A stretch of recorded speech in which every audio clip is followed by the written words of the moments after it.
a picture-perfect day if you're sitting in Buffalo or Toledo or anywhere else where the weather sucks. In Pasadena there, the Rose Bowl, Ohio State, with a blindside knockout at the Rose Bowl as Jeremiah, not a bullfrog, a Buckeye, Jeremiah Smith, freshman wide receiver, putting on an epic performance. The talk of the town for Ohio State as he caught 2 of Will Howard's 3 long touchdowns, had a bunch of catches and a bunch of yards and all that. A mind-blowing first half. The game over at halftime. It was 34 points in the first half for the Buckeyes of Ohio State. And the number 6 Ohio State Buckeyes end up winning this game, and it was an absolute laugher in the college football playoff semifinal. You saw it, you know what I'm talking about, 41-21, but it was the overwhelming beginning here of this game that was the story, the 111th Rose Bowl game on a Wednesday, late afternoon, California time, but nighttime everywhere else. And so much of the noise after the game, Ohio State thumping Oregon, who had been unbeaten. They were 13-0, had been going into that game. So much of the chatter after the game was about all of a sudden Ohio State playing like a total juggernaut. The Buckeyes playing like many thought they were going to play, but had not consistently performed at that level outside of playing the Sisters of the Poor and the Blind. So many who had fired the head coach there, the head coach of the Buckeyes, Ryan Day, they had said, well, you're done after the Michigan game. Well, now here we are about a month later, give or take, as the crow flies. And now these same analysts are saying that Day deserves a heartfelt apology. That Ohio State, we prematurely wrote the eulogy for the Buckeyes, and it's the largest win over a number 1 team in Ohio State history. And they went back to the record books, and you got to go back to like Boston College and Holy Cross to find a more lopsided loss for a team that was ranked number one overall. Get that going there. So first number 1 of the year. Always remember your first number 1 jingle of the new year. So let us discuss the focus here on the Buckeyes as they get the win. And does Ohio State, here's the question for the esteemed panel, does Ohio State coach Ryan Day deserve an apology? Does he deserve an apology? So I've got indictment, brown bag, and Lombardi. And we will combine all of these things together, and we are going to make a long road back home for the Oregon Ducks. Sweet, man. Talking about getting smashed. All right, so to answer the question, does Ohio State's coach Ryan Day deserve an apology? I'm shaking my head.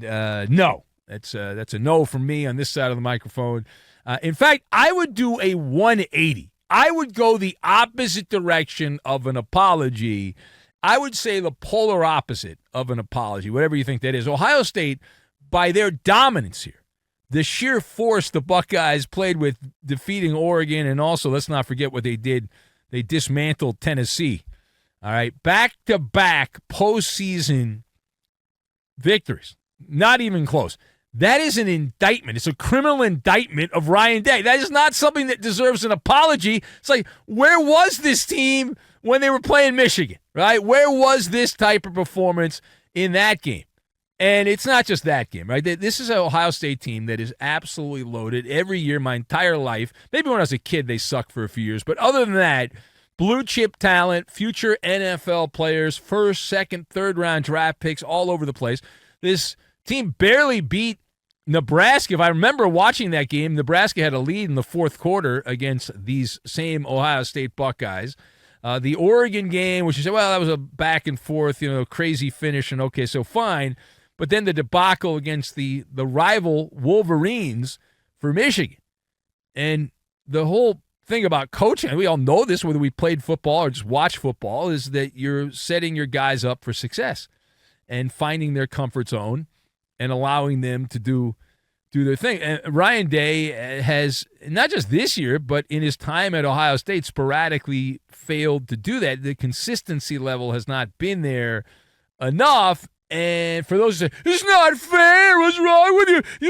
You should be licking his toes. What's wrong with you? Okay. Well, as Mike Tomlin famously said about the Steelers, and the same thing applies to Ohio State, the standard is the standard. And when you lose to Michigan, and not even a good Michigan team this year, you are not meeting the standard. And with that, goes with the real estate there, the criticism is absolutely warranted. The mission obviously not done by a long shot. Right? There's still 2 more games if they win the next year. There's another game after that, and so the Buckeyes have to find a way to win 2 more games. And even if they do win the championship, it doesn't change the fact that you lost to Michigan and had the same offense that just looks overwhelming against Oregon in this game. Not quite there.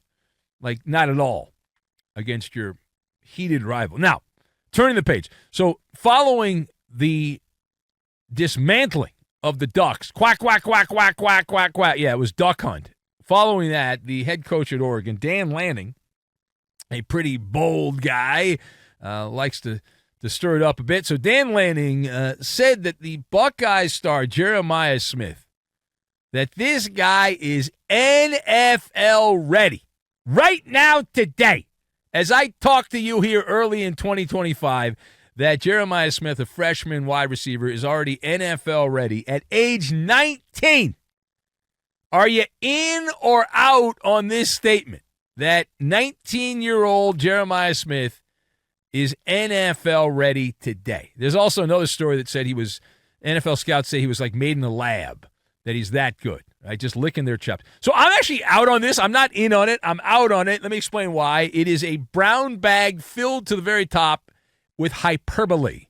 And it's a sucker's game, and I'm not going to fall for it. You might, but did Jeremiah Smith turn the Oregon defense into duck soup? Absolutely. He absolutely did, right? It was electric. It was otherworldly how dominant he was. I agree with you. On the big stage with everyone watching, it was an island game and all that in college football, and he dominated. It was a supernova. Despite that,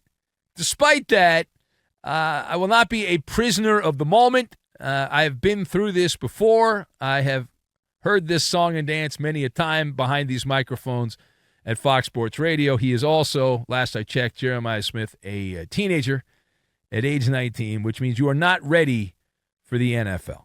You are not. And let's not forget the same player that we're discussing here that dominated Oregon, made them look like the junior varsity, even though they were undefeated and the number 1 team in the country. That same player had just 3 catches for 30-something yards against Indiana, and against Michigan had 5 catches for less than 40 yards against the Wolverines. So to rephrase that, don't buy the hype. Now, that doesn't mean that he's not going to be a high draft pick when he is eventually eligible for the NFL, because that's going to happen. However, may I remind you of the cautionary tale. I remember being behind the FSR microphones in a chair across the hall from the studio we're in now many years ago.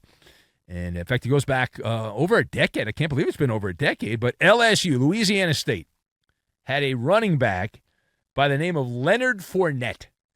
Remember Leonard Fournette, the college version of Leonard Fournette? He absolutely dazzled. It was a bedazzling performance, him at Baton Rouge there in the Southeastern Conference. And he was the player in that time, I think it was 2014, if I remember correctly, where they said, this guy's NFL ready right now. Leonard Fournette, who was a teenager at the time, NFL ready. And then he finally got to the NFL, and he was drafted in the top 5, and he's played a few years in the league and has had 0 All-Pro appearances, 0 Pro Bowls. He's just roster spam. Leonard Fournette, ready for the NFL, designed in the lab, just like this cat from Ohio State. And yet, he got to the NFL, and he's a Jag. He actually was a Jag, but just a guy.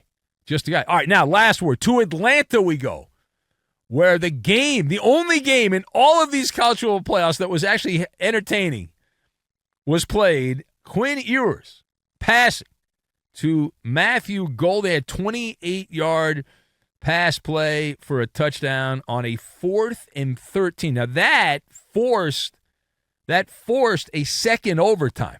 Double overtime, as my old friend Alex used to say. The Longhorns get a game-sealing defensive play, an interception, and they get a 39-31 win. Hook 'em horns over Arizona State. And Texas blew a 16-point lead in the fourth quarter. They missed not one but 2 field goal attempts that would have won the game in regulation. The story here is not so much that. The story is what happened involving the Sun Devils star, their running back, Cam Skattebo. Now, if you saw the game, you know what I'm talking about, but if not, this guy was all over the place. Did a little bit of this, a little bit of that.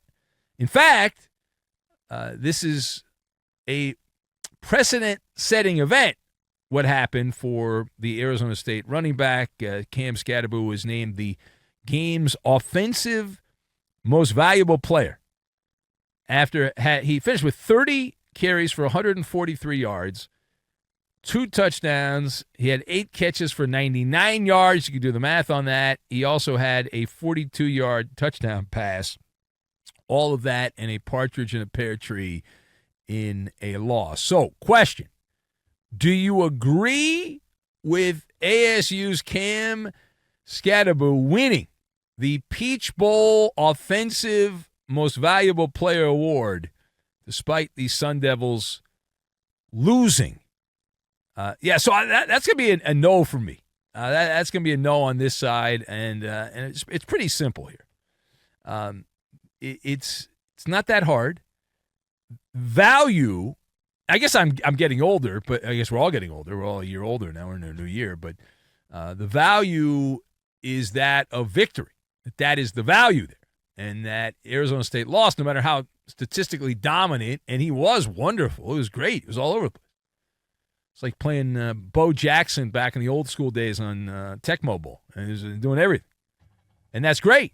But they didn't win the game. And so as good as Skattebo was, great name, by the way. Great name.